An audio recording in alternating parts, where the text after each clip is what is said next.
जय श्री कृष्ण। आज जानकारी लेकर आए हैं चैत्र नवरात्रि के ऊपर अपने घर के देवी देवताओं को भेंट चढ़ाने के ऊपर कि किस प्रकार की कैसी भेंट आप अपने घर के देवी देवताओं को चढ़ा सकते हैं जिससे आपके घर में बड़े अच्छे और पवित्र और सफलतादायक कार्य सिद्ध हों, बड़ी मनोकामनाएं सिद्ध हों, बड़ी इच्छाएं जो हैं आपके परिवार की उन्नति के लिए वो सिद्ध हों। इसके लिए किस प्रकार की भेंट आप विशेषकर चढ़ा सकते हैं। दो तरीके हैं, आज हम आपको बताते हैं। एक तरीका है जो सबसे प्रमुख है, जो किसी भी नवरात्रि को आप कर सकते हो, पर चैत्र नवरात्रि में उसका अपना अलग ही महत्व है। इसमें आपको 5 नारियल लेने हैं। 5 पानी वाले नारियल आपको लेना है, ये सूखे नहीं होना चाहिए। पानी वाले 5 नारियल लेंगे। लाल सिंदूर, बिल्कुल लाल सिंदूर होना चाहिए। इत्र की एक छोटी शीशी होना चाहिए। 2 लौंग हर नारियल के ऊपर रखना है। 2 इलायची हर नारियल के ऊपर रखना है। हर नारियल के ऊपर थोड़ा थोड़ा सा रखने के लिए सिंदूर, वो कैसे वो भी बताएंगे। जो मौली कलावा होता है जो हाथ में बांधते हैं वो आपको साथ में लेना है। इसके बाद इनका कैसे प्रयोग करना है देखिए।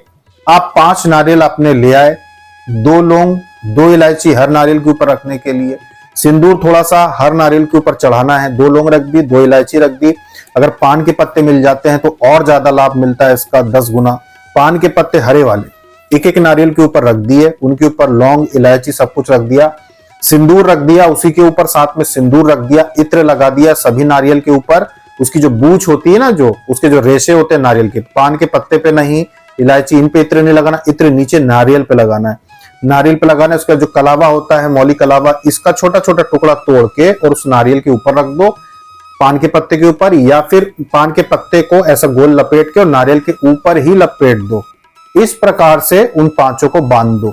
अगर घर में आपके घी है तो घी की एक एक बिंदी उन सभी नारियल पे आप लगा दो। उसके बाद बिल्कुल बीचों बीच अपने पूजन के स्थान पे उनको रख दो। ये आप पहले दिन भी कर सकते हो कि पूरे 9 दिन ये रखे रहे 5 नारियल।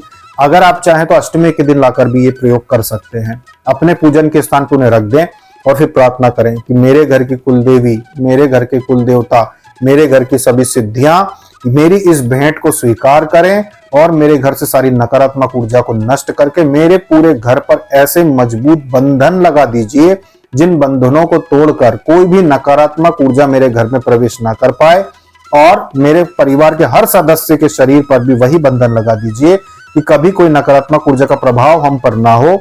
हमारी मन, बुद्धि, विवेक सब कुछ जागृत रहे। और अगली नवरात्रि जब आएगी तो मैं दोबारा फिर आपके लिए भेंट लेकर आऊंगा। इस प्रकार से प्रार्थना करके वो 5 नारियल जो रहेंगे, इन नारियल को ले जाकर या तो आप विसर्जन कर सकते हैं कहीं पर, जहां पे अगर नदी है आपके आसपास तो विसर्जन कर दीजिए, या फिर इनको ले जाकर आप किसी मंदिर में रख कर आ जाइए। किसी भी मंदिर में आप चढ़ा कर आ जाइए। वहां पर कोई इसको चाहे तो फोड़ सकता है, कोई दिक्कत नहीं है। वहां पे चाहे तो भगवान को चढ़ा कर आ जाइए कि ये भगवान के लिए भेंट है, तो आपने घर में चढ़ा दी, उसके बाद ले आके मंदिर में चढ़ा दिया, पंडित जी को कह दिया कि ये आप चढ़ा दीजिए और आप वहां पर चढ़ा के आ जाइए।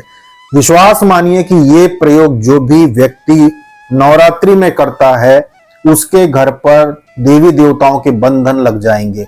जो व्यक्ति ये प्रयोग करेगा उसके घर से नकारात्मक ऊर्जा चली जाएगी।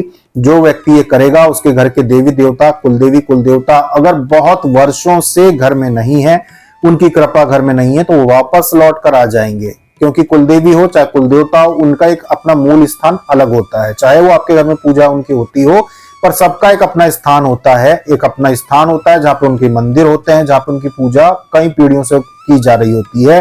वो उस स्थान पर हमेशा उपलब्ध रहते हैं। और जब भी कोई उनके कुल का कोई भी व्यक्ति जो उनको पूजता है, जब भी उनको याद करता है, तो वो उसके घर में आ जाते हैं। और हमेशा ध्यान रखते हैं कि कोई वो गलत कदम ना उठाए, जीवन में हमेशा अच्छे काम करे। तो इस प्रकार से ये प्रयोग कर कर आप अपने घर की कुलदेवी को, आप अपने घर के कुलदेवता को जागृत कर सकते हैं, उनको अपने घर में ला सकते हैं, उनकी कृपा प्राप्त कर सकते हैं। ये प्रयोग जो होते हैं ज्यादातर वही लोग कर सकते हैं जो उच्च कोटि के साधक होते हैं, जो अपने घर में देवियों की बड़ी बड़ी मूर्तियां घर में स्थापित करके रखते हैं और उनकी बहुत सेवा करते हैं।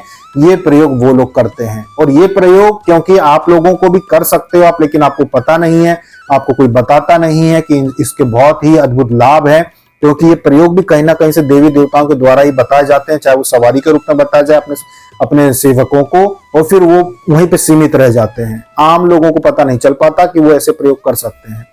तो आप ऐसा प्रयोग कीजिए। जो 5 नारियल ना कर पाए वो 1 नारियल पे ये प्रयोग करो कि 1 पानी का चप बड़ा नारियल लेकर आओ, उस बिना बूझ छीले उस नारियल को रखो। यही चीज करो आप। 1 पान का पत्ता, 2 लौंग, 2 इलायची, इत्र लगा दो नारियल की बूझ पर, उस पे आप कलावा चढ़ा दो और घी की एक आप ऐसी बिंदी लगा दो साइड में, ऊपर सिंदूर रख दो, और फिर अपने देवी देवताओं से प्रार्थना करके और कोशिश करें कि पूरे 9 दिन रखे रहें तो ज्यादा अच्छा है। हो सकता है उनमें से कुछ नारियल चटक जाए, कुछ नारियल क्रैक हो जाए, क्योंकि जब नकारात्मकता भस्म होती है तो नारियल क्रैक हो जाता है। सबका नहीं होगा, पर कुछ लोगों का जो नारियल होता है वो ब्रेक हो जाता है, उसमें से पानी बहने लगता है। ये चीज होती है जब नकारात्मकता नष्ट होती है। तो इस प्रकार से चाहे 1 नारियल हो चाहे 5 नारियल हो, नवरात्रि का प्रयोग आप करके देखिए। आपको कुछ ना कुछ ऐसा अनुभव जरूर होगा कि आप समझ जाएंगे कि आपकी ये जो भेंट है, ये इसको अलग अलग क्षेत्र में इसको अलग अलग चीजों के नाम से पुकारा जाता है,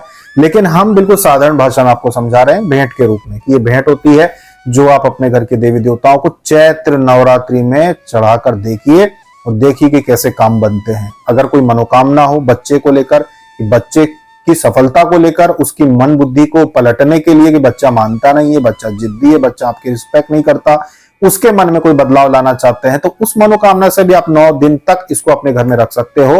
और नवरात्रि समाप्त होने पर 10वें दिन, 11वें दिन, जब आपको समय मिलता है उस दिन आप जाके मंदिर में रख के आ सकते हो। इससे जरूरी नहीं कि आप 9वें दिन, नवरात्रि के 9वें दिन ही रख के आ जाओ या 10वें दिन रख के आ जाओ। जब आपको समय मिले तब आप उसको ले जाकर रख के आ जाओ। ये चीज आप कर सकते हो। तो ये थी जानकारी नारियल के बहुत उत्तम प्रयोग पर, जो सिर्फ सवारी वाले साधक आज तक करते आए हैं। वो आप भी कीजिए और लाभ उठाइए। जय श्री कृष्णा।